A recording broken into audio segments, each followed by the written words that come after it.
You replay a conversation from 3 days ago. You run through tomorrow's meeting 12 different ways. You solve a problem in your head at 2 a.m. that nobody actually asked you to solve. And somewhere between the replaying and the problem solving and the lying awake, you start to wonder if something's wrong with you. Here's the thing. The research suggests the opposite. Your brain isn't malfunctioning. It's doing exactly what a certain kind of mind does. There's a word that gets thrown around a lot when it comes to overthinkers. The word is anxious. Sometimes the word is sensitive. Occasionally the word is exhausting, usually from someone who has never spent 4 hours mentally rehearsing a text message. But here's what the research actually says.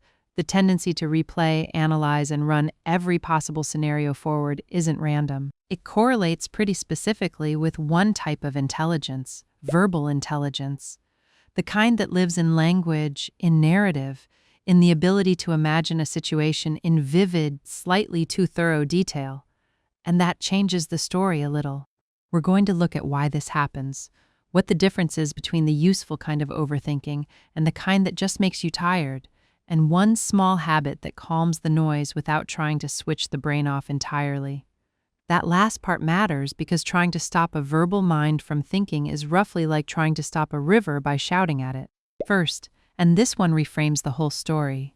In 2015, a research team at Lakehead University led by psychologist Alexander Penny studied 126 adults. They measured verbal intelligence, nonverbal intelligence, and the tendency to worry and ruminate. The result was specific and a little surprising.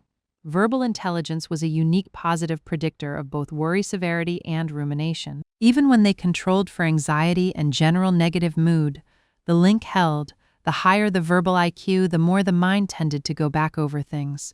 Nonverbal intelligence showed no such link, only verbal. Psychologists think they know why. Verbal intelligence is the part of the brain that runs on language and narrative. It's good at constructing detailed mental scenarios, imagining consequences, replaying events, and examining them from different angles. That's an enormously useful set of skills. It's also the exact toolkit that overthinking runs on. So when a highly verbal mind encounters something unresolved, something uncertain, something that didn't go quite right, it does what it's built to do. It writes the story, then it edits it, then it writes 3 alternative versions. Then it goes to bed and edits those. It's not a malfunction. It's the engine running exactly as built. The researchers put it this way. More verbally intelligent people may be able to consider past and future events in greater detail, which leads to more intense reprocessing. In plain terms, your brain is thorough, extremely, sometimes infuriatingly thorough. Number 2, and this is where it gets genuinely useful. Not all overthinking is the same. Psychologist Susan Nolan-Hoeksema spent decades studying rumination, and one of her key contributions was distinguishing between 2 completely different modes. The first is called brooding.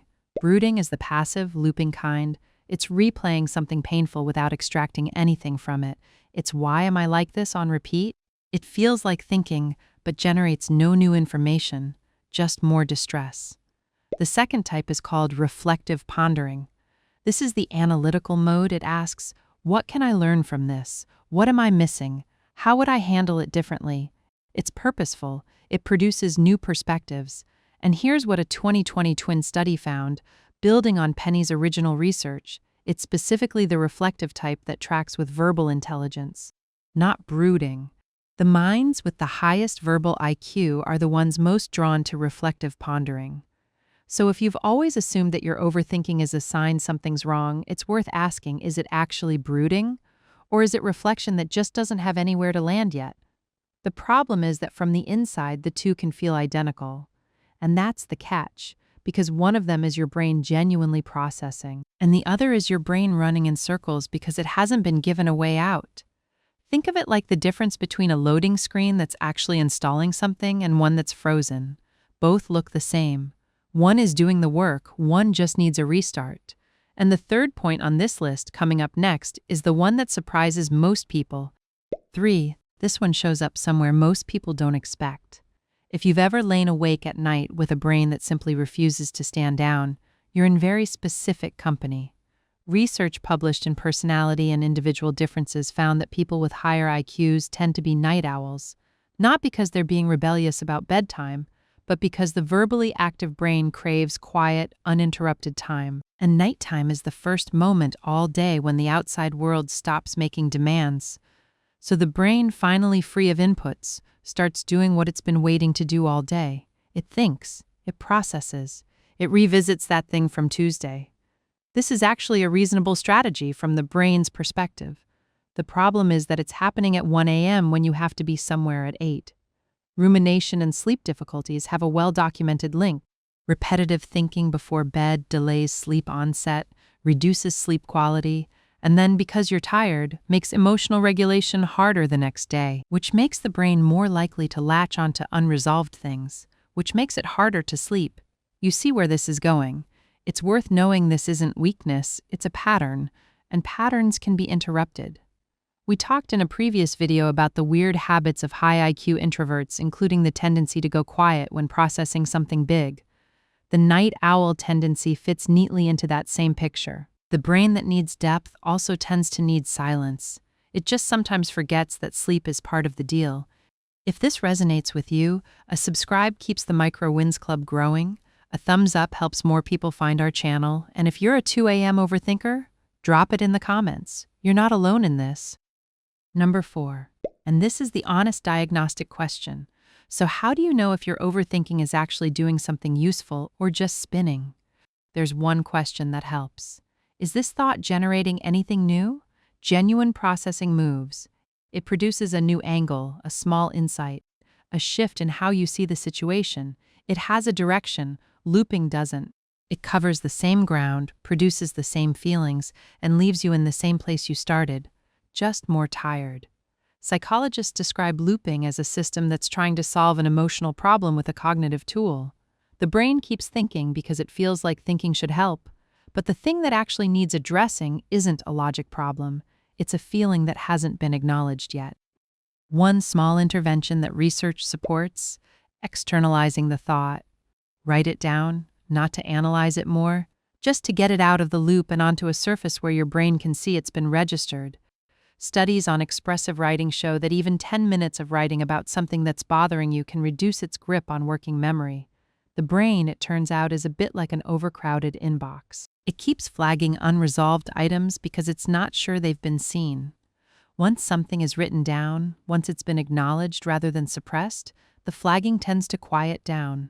Not forever, not completely, but enough to sleep. 5. The practical one. And the goal here isn't to stop thinking. That's not on the table for a verbal mind, and honestly, it shouldn't be. The goal is to give the thinking somewhere useful to go, rather than letting it idle on a loop. A few things that actually help and that fit a low-energy brain. 1. Scheduled worry time. Pick a 10 to 15-minute window each day, same time, and do your overthinking then, intentionally. When thoughts come up outside that window, you don't suppress them. You note them and defer them. I'll think about this at 6 p.m. Research on this technique shows it genuinely reduces intrusive thoughts throughout the day, because the brain learns the item has a slot. It doesn't need to keep flagging it. 2. The what am I learning redirect. When you catch yourself looping, swap the question. Instead of why did that happen or what does it mean, try what's one thing I'm taking from this. It shifts the mode from brooding to reflection. Small change, different outcome. 3. A proper wind-down window before bed. Not a screen, not more input. 10 to 15 minutes of something that asks nothing of your verbal brain. A short walk, a few slow breaths, something repetitive and low stakes. The goal is to give the brain a signal that processing hours are over. It won't always listen immediately, but it does learn. Your brain is wired for depth. That's not a problem to fix. It's just something to work with gently on a low-energy Tuesday. If one of these tiny shifts helped even a little, that's a micro win. And that's exactly what we're here for. If you'd like to keep exploring this stuff, there are more videos on the channel that go into the psychology of how your mind works and what to do with that knowledge. See you in the next one. Micro Wins Club, small steps towards real change.